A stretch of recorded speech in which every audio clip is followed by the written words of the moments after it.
Hello and welcome to CTN. To learn more about this show, please visit ciotalknetwork.com. And the topic for today is cloud security, cost, and culture.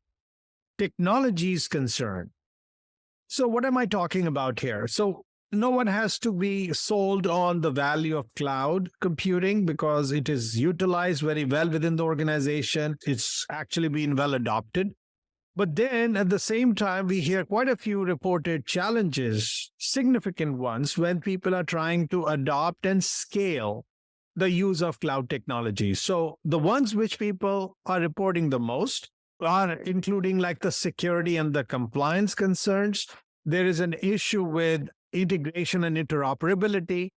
There is a cost management or spend management issue, expertise availability of people who know cloud well and who can manage and configure it to get the best output from it. And then some of those organizations even have said that they have had cultural resistance to change when it comes to moving from regular apps to cloud-based apps. Then there is performance and reliability, data migration. And then when there are people who are, or organizations who are using multiple cloud vendors, how do you handle that ecosystem? How do you have them work well with each other? And how do they handle all the things that are required for you to manage when you're handling multiple cloud vendors? A lot of different issues, which of course we have to tackle effectively for us to make the most of this cloud-based investments. So what are the specific strategies IT leaders are using to tackle these challenges and get the most out of cloud investments?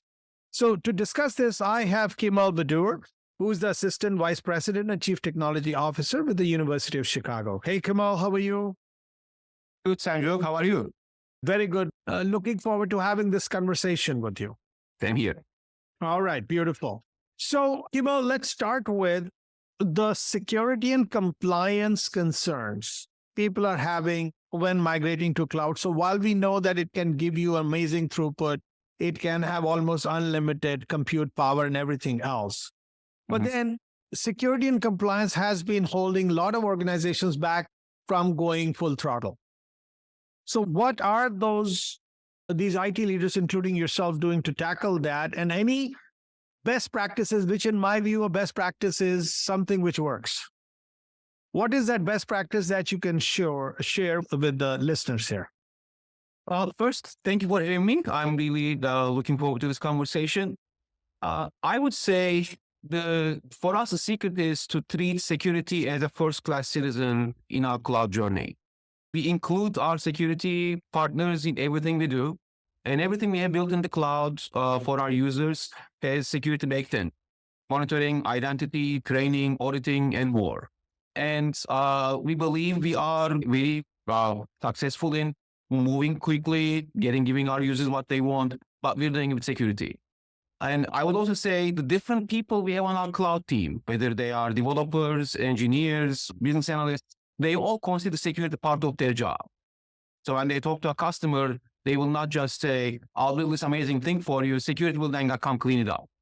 And we did all of this because we believe we will not be successful if we just let people loose on these platforms to create digital tools, to do digital transformation, and then security can come follow and clean up after them. So when you are looking at security and compliance, do you think we have to stop at just tech level, or you're also looking at the business users who we normally used to always caution to say, hey, anything you do with an email click or something else, you got to behave. Is there anything specifically that needs to be done with the user community, or cloud is a behind the scenes and anything related to cloud security and compliance is more of a behind the scenes task? So we have two different kinds of users in my perspective. The first are the people who are very worried about privacy and security all the time. The people in our medical center, the people who treat patients, who do sensitive research, and the people who are either doing just regular work, office work, or doing research that is not sensitive. So between those two, there is always, their interests are not the same. And when we are talking to them, our role is to make sure that we understand what they are trying to do and then advise them on what they need to pay attention to. For the compliance-driven people, we need to be able to prove to them whatever cloud strategy we are pursuing or whatever vendor we are bringing in is going to be able to follow their requirements. So in our procurement guidelines, for example, we have security checklists, including cloud stuff. We have business associate agreements that we sign for anything that will touch patient data. So all of that is the homework that we do upfront to make sure that everybody can see that they can trust whatever platform we are talking about to do what they need. And I would say at least 80% of cloud platforms that we have a relationship with have these contractual compliance frameworks in place, because without that, we couldn't get our work done. And for people who don't care about this stuff at all, who just want to go do quick, crazy, innovative things, it's on us to make security kind of invisible to them and be able to say, we did the groundwork, we have the guardrails, they're not going to bother you, but we will be able to onboard you quickly to your provider of choice. But we have all the stuff in place to keep you secure without you having to worry about that. So we try to balance these two approaches to make sure that we are serving everybody well. Let's talk about the integration and the interoperability issues that most organizations talk about when they are looking at this cloud adoption journey. Mm-hmm. It's obvious that there will be integration and interoperability, but then the ecosystem keeps shifting. So is this a moving target, or have you been able to figure out a way? It's almost like a playbook that you have created to stay on top of all the changes that are coming. Well, I mean, the answer is yes and no. It's complicated. I mean, you're right. It's totally a complicated thing, and the environment is shifting all the time. But what we have done is, so about 5 years ago, we started deploying a very critical business function to a new platform provided by a SaaS vendor. And at the very beginning of that journey, we saw this coming. We saw this requirement of pulling data from that platform to use it in other places, feeding data into the platform from existing on-campus and other cloud systems, and how complicated that will be. The business had a vision of what they want to accomplish there. And we had not done this before in a very meaningful sense. And the great thing, I think, to the credit of our business and technology leaders at the time, was to say, we're not just going to buy this one tool, we're also going to invest in an integration platform. And we're going to have an integration strategy. So with that, so those two projects went side by side. And as of a couple of years ago, we have an integration platform that we are using not just for that project and for that business, but we are using it now in our finance business. We are using it to feed our data warehouse. We are using it to move data around across many platforms. So we were able to create that not just by the tool, but also create a strategy and an approach. We built a team, we built documentation, all the things you need. And now we can use that tool to apply to different problems that we have in the business and be able to do this together. Trying to do it one at a time, trying to take your data from this platform and writing a script to send it to your data warehouse or vice versa, doing it one at a time is not a sustainable way of doing this. So you need to have a strategy, you need a vision to execute on that strategy. Now, with that said, when you are looking at all the things that you've tried, any suggested, again, I keep coming back to the word playbook, right? Yes. So since this is going to be a moving target, do you have a way to, as soon as a new shift in the way the similar, what I call as today's normal is, what do you do to pivot? Because while you're trying to continue to set integration and interoperability, you might reach a stable state, but suddenly there's a disruption. Or while you're working on integration and interoperability, the very destination changes. Yes. Is there a playbook to kind of continue to stay on top of it, or kind of change the tire of a moving car? I think, we actually went through that exact situation you described recently on our financial system. We are currently on a mainframe. We are moving to a cloud-based financial system. That's a huge transformation.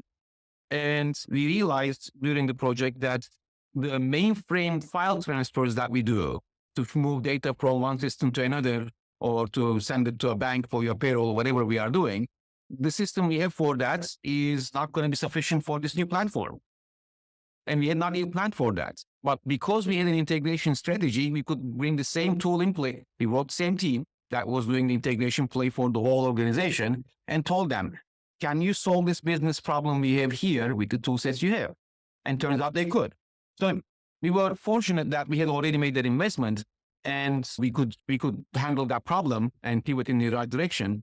I would say my advice would be as a playbook, look at what you have today and talk to your leadership to see in 5 years, do you see the applications staying the same? Do you see this data staying in the same place or staying in the same level or whatever you want to call it?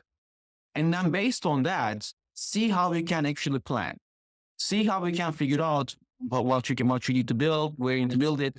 I mean, to us, I would say that has been the most beneficial thing, to have some level of vision, some level of guidance from the business and from our technology leadership to be able to say, yeah, we can figure this out together and we can work on it together. That makes the pivoting much easier because we have talked about it before. Again, I mean, it's hard. It's easier to say this right now because we are in a relatively good spot. But I would say there is no time like today. Try to build your strategy. And one of the biggest thing that came up was the spend management when it comes to cloud, right? Or rather, a bleeding that starts happening or hemorrhaging in some cases when they opened up the cloud usage to even the business users, the developers. So there was no holding back and only for them to find out there was a huge bill. And now that you want to take away a facility that made their life easier, there's an internal uproar about that. What is a good balanced approach to introducing cloud within an organization and to maintain a healthy ROI so that people don't start, or the management doesn't start frowning, and in fact say, you know what, bring this stuff in-house because I guess you guys are making it too costly for us? Yeah. So there are two answers to this question because there are different business models in the cloud. So for SaaS platforms, where everything is subscription-based, the subscription is usually on per user basis. And those user-based licensing is mostly beyond IT's control.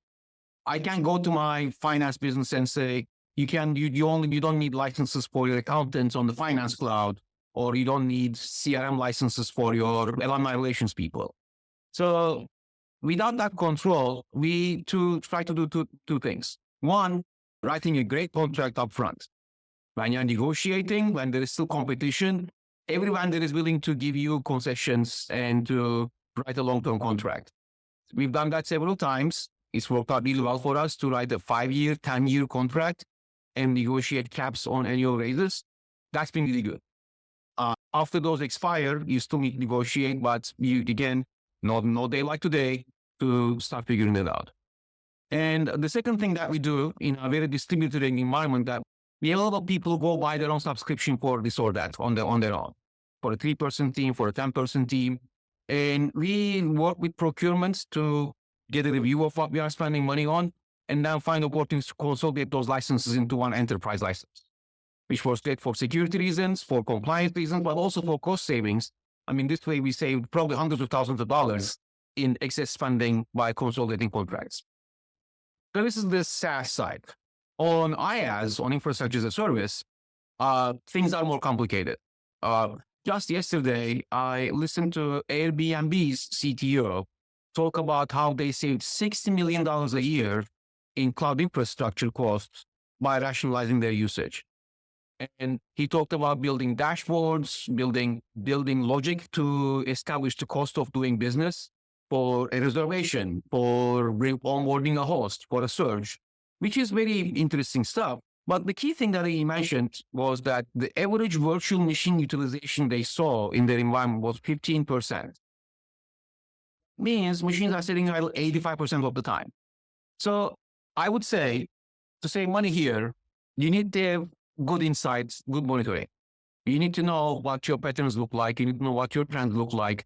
And then you need to be able to talk to your developers, system admins, whoever who is working on these platforms to get them to think about this, not just as a technologist, but as a finance person.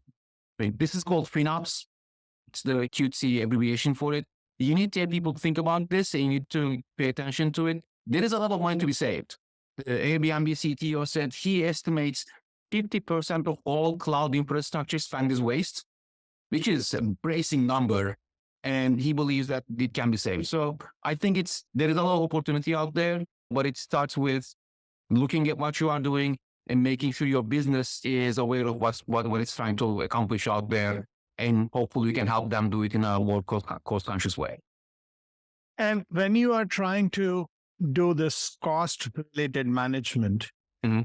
it's not just the money that you would spend with the public cloud, but also the talent that you want to bring in. Where Right. cost is, of course, one of the factors, but the availability, and then keeping them engaged and excited and keeping them within the company, Yes. right? So there is a culture, there is a talent development plan, and there is the technology skill development plan, and the money you have to throw at it, because these people don't come cheap. They don't. So what is the magic formula that you're deploying? So you're 100% right about this. And our strategy from the get-go has been to grow our cloud talent at home. So we do individual development plans for employees. We ask them what they want to grow in. We ask them what they want to accomplish in their careers. And unsurprisingly, many people are interested in the cloud. And because it's a new technology, it's like you said, they get paid a lot better than people who are doing legacy or classical stuff, let's call it. And so we found those people, and as they showed interest and competency, we invested in them. We got them a ton of training, and we promote them into cloud positions where we could. So we have cloud engineers, we have cloud security architects. So we push people in that direction, and we have been very successful. We also lose people. There are lots of people who go work for cloud providers after working in higher education to come back and tell us how we should use their platform. So we always have the challenge of losing people. I think it's really important to invest in people and then show that they have better opportunities after they leave your organization. So I feel like we have a bunch of people who are interested in working in the cloud. We're growing them still, and it's really important to keep doing that. I will tell you, I failed several times trying to hire cloud talent out in the market because it's very expensive. And we can't compete with the large providers out there or private companies who are trying to get the same talent. So investing in people is really important. And culturally, to touch on that part, I think, again, it's really important for your employees to see that there are pathways for them to go advance in their careers within the organization. When you try to work with talent, right? And this is not going to stop, right? This whole race of working with cloud, and that's become our DNA. Yes. Would you say once you built that pool, are you done, or do you see any fundamental shifts coming in the way cloud will, evolve? That create yet another vacuum of talent, because it's not a one-time solving problem and then going to Hawaii for a trip. Any constant challenge related to talent management do you foresee? I mean, I think we are all at this point required to talk about AI in every conversation. And that's obviously a huge challenge that's going to be facing us in the next decade and more. How do we get to people to do the right thing? It's very hard to know what the right thing is. I mean, people talk about prompt engineers, AI developers, deep learning specialists. I mean, I don't know what we are going to need. And I think it's going to be both. Like the providers are going to build these capabilities. They're all rolling out their own AI flavored offerings, their own AI tools. And if our businesses want to use these things, and they should want to use these things. We'll need to be able to meet the demands. But right now, it's very vague to me how to grow a successful AI developer or a prompt engineer. It's very early on. I'm trying to learn as much as I can. And I'm looking forward to future guest CEO podcast to tell me how to grow that. But absolutely, right now, I would love to have you back again. Yeah, and see, that's why I was saying, because when we do not know what to plan for, how on earth do we plan, and how do you sow the seeds, right? So that's the interesting part at the stage where we are at. Yeah. And so my teams are currently working on roadmap development for the next year. So we do this exercise every year.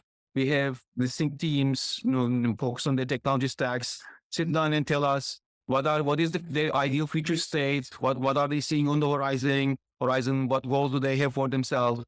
And I encourage them all this year to find ways to experiment with AI pilot projects, AI tools that they want to try out. And I'm looking to learn from them. I mean, I have to admit, I don't know how old I sound to your listeners, but I'm pretty old. I'm not going to be the kind of person that's going to innovate the next thing here. And I'm looking at my staff, at my technologists to help us think through what's coming next. So I'm trying to educate myself by reading, by talking to intelligent people. But I'm really interested in people who are early in their careers, who are looking at this thing and saying, I can do so much with this. I want to hear them say that out loud so that I can follow them. That's kind of my trick to try to stay ahead. Let's take a quick break, listeners. We'll be right back. And after we come back, let's look at that environment that, yes, even handling one cloud is tough. Talk about multiple cloud vendors that you deal with and the multiple cloud environments that you have to deal with and getting them to talk to each other and making sense of all of that. How do organizations do it today? What are the challenges they're facing and what should be done to make it the best multi-cloud environment possible so that you exploit their coexistence together as multiple cloud vendor stack that you are managing? Please stay tuned. We'll be right back.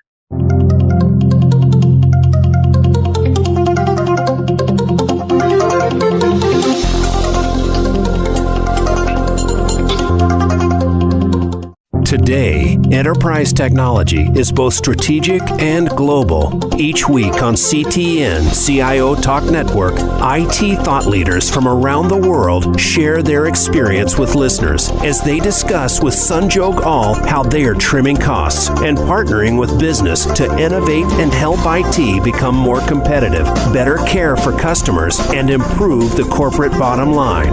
If you want to keep up with IT thought leadership, listen to CTN CIO Talk Network with Sanjog All at CIOTalkNetwork.com. You are listening to CTN CIO Talk Network with Sanjog All. To learn more about our program, please visit CIOTalkNetwork.com. Now, back to the show.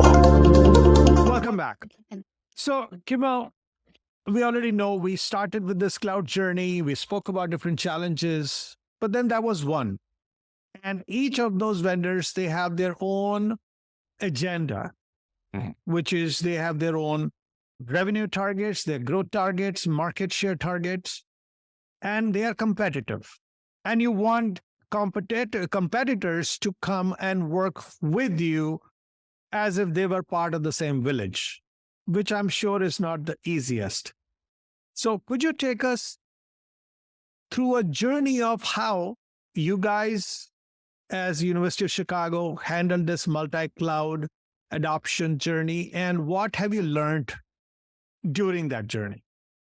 Sure. So we are in a somewhat unique position in higher ed, in that there is no central leadership that says we're going to choose cloud provider A, we're going to go all in, and we're going to work with them on everything that we do. Instead, we have researchers, thought leaders, students who are going out there and looking for the best of breed for whatever they are trying to do, whether it's training machine learning model, looking at patient data, and coming up with healthcare insights, or using cloud for teaching. What we end up with is somebody coming to us and saying, I want to use provider A instead of provider C because they have this tool that I need to advance my research or my teaching. So that's always been the case for us. And that meant that our cloud team had to develop their expertise and capabilities across all providers, essentially. And there are some that I'm not going to mention. If somebody came to me and said they want to use a very minor, very small provider, I would say maybe you shouldn't do that. But for the large ones, we have a lot of investment in them to be able to meet the needs that we have. The upside of that, it's complicated, that downside, but the upside of that is exactly what you said. They know that they have to coexist with each other here. And they also always want to be able to talk to our researchers, talk to us to be able to prove that they can do better than the next provider. So we are, I think, in a relatively good position to be able to not necessarily negotiate amazingly better rates or anything like that, but we can get a lot of resources and attention from providers if we say we have this amazing project that we are working on, that we look at this provider for, what can you offer to us? We get a lot of attention that way. So that has been really good for us. In terms of complexity of multi-cloud environment, I'm not super worried about that because people tend to stay in one place. I don't have too many use cases where somebody is developing a tool on one provider and they want to send data from that tool to another one to complete the application. It's relatively straightforward. But again, we kind of play the field, if you will, because we have so many different things that people want to accomplish, and each provider has a different take on that kind of advanced features when it comes to doing things in research and advanced technology.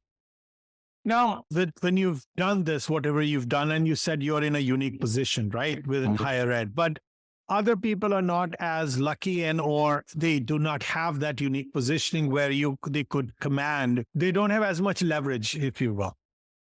So how does one go about building relationships with them where they're not only a good partner to you individually, but they are collectively able to sing Kumbaya together so that you benefit as an organization if you were not in a position like you are in higher ed, because all other industries could also benefit? What would your recommendation be? I think, well, I've been in higher ed for a very long time, so I'm not sure how I can think as a finance person or a healthcare person.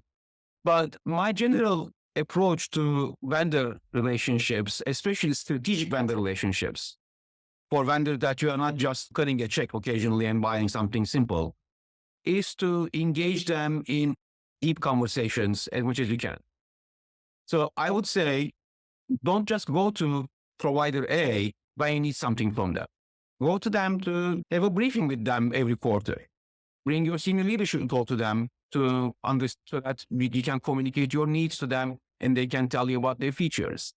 And have this ongoing discussion where you are not just in a transaction mode where they sell you servers and storage and you pay them a monthly bill, but you're excited about their AI options.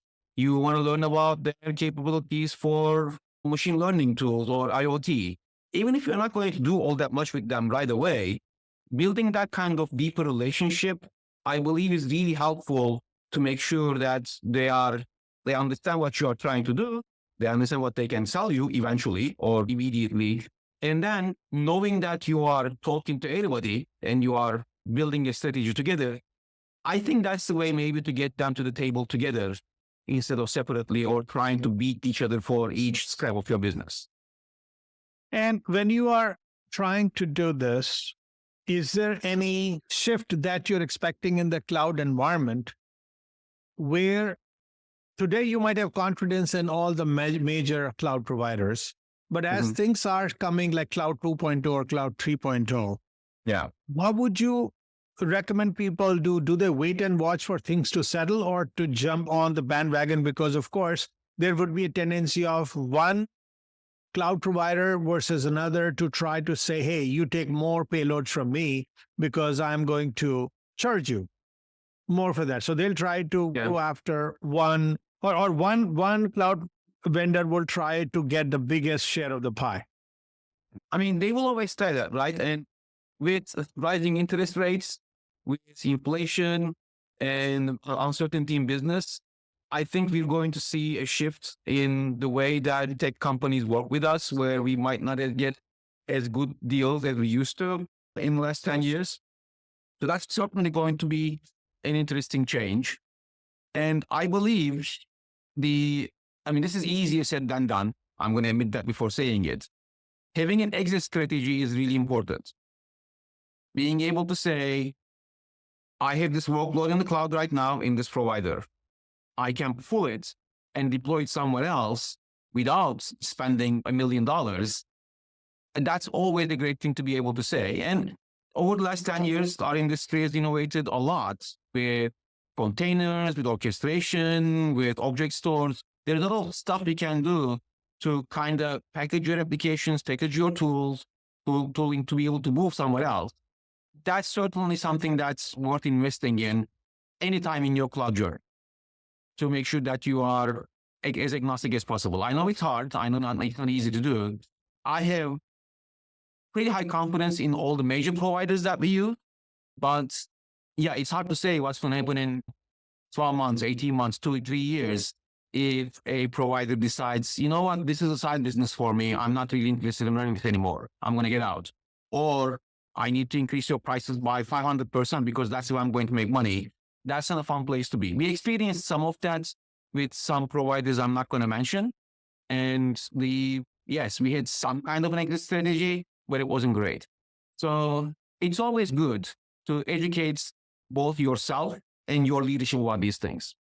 I mean, that for a technology person, my most pressing advice will be to make sure that your business leadership understands your cloud journey and what the risks you are taking are, what the risks you are mitigating are, and what potential risks are coming up. So right now, I would encourage every CIO, CTO to survey the landscape and then go talk to their business leadership about what inflation would mean for this environment, how layoffs at tech companies could impact the work you are doing with your cloud providers, and play some what-if games, do some scenario planning.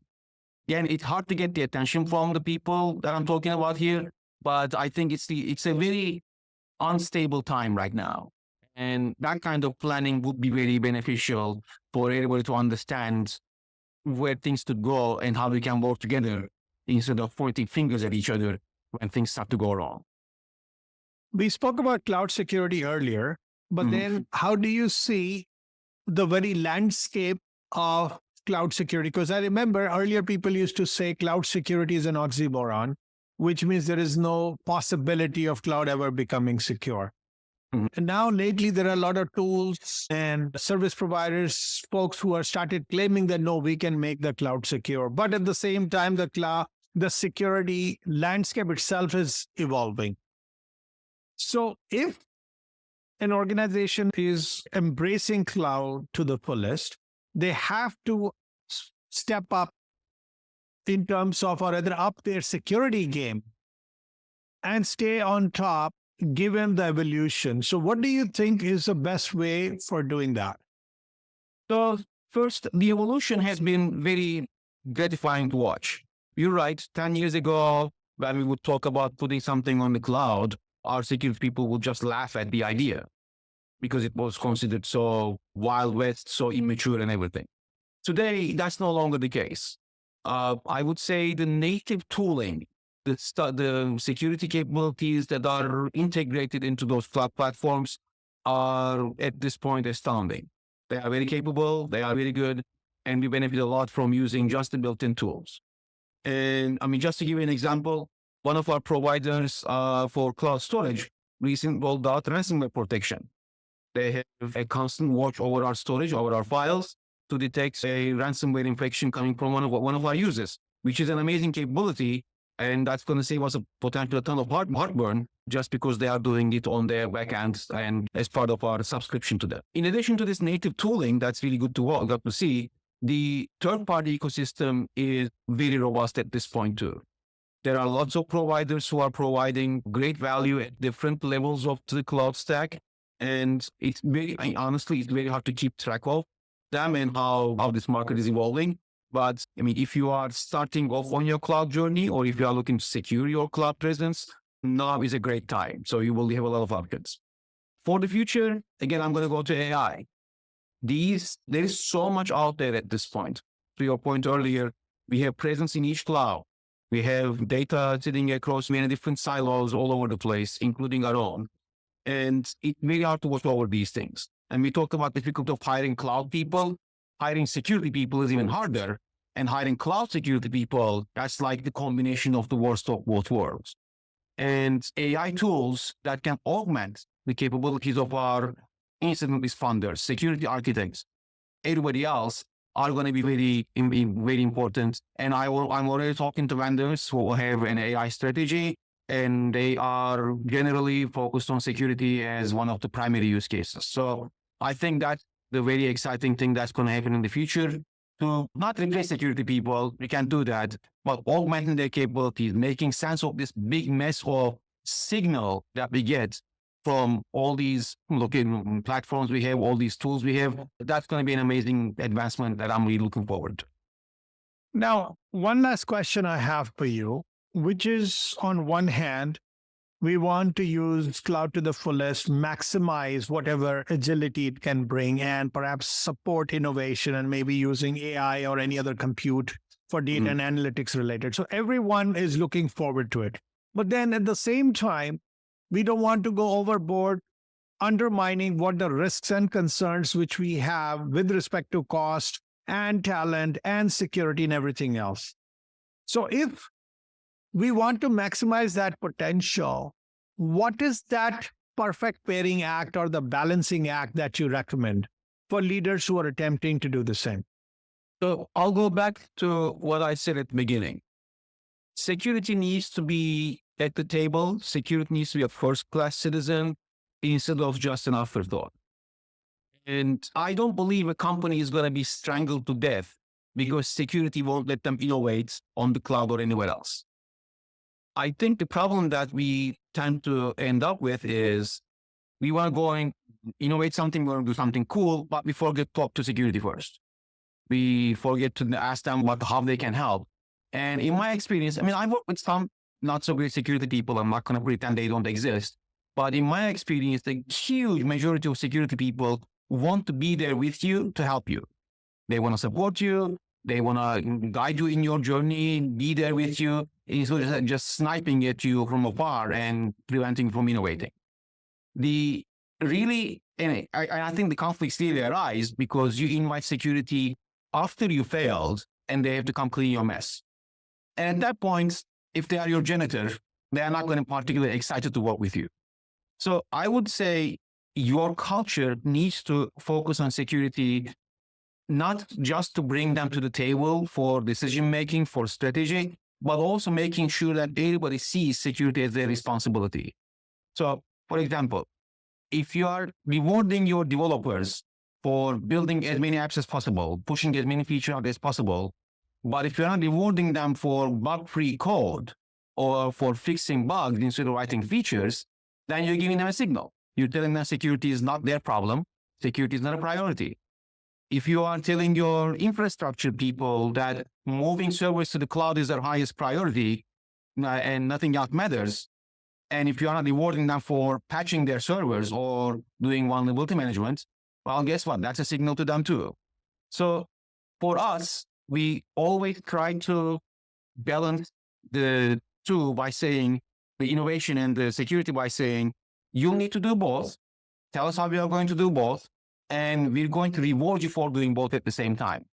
We're going to reward security people helping us innovate, and we're going to reward the innovative people for keeping us secure.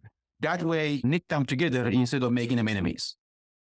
Once again, thank you so much, Kemal, for sharing your insights about the topic that we discussed, which is cloud security cost and culture, the technology concerns that people have, and how to mitigate them or address them so that we can maximize the potential for cloud. Thank you. You're welcome. I hope if your listeners will enjoy it. I certainly enjoyed talking to you.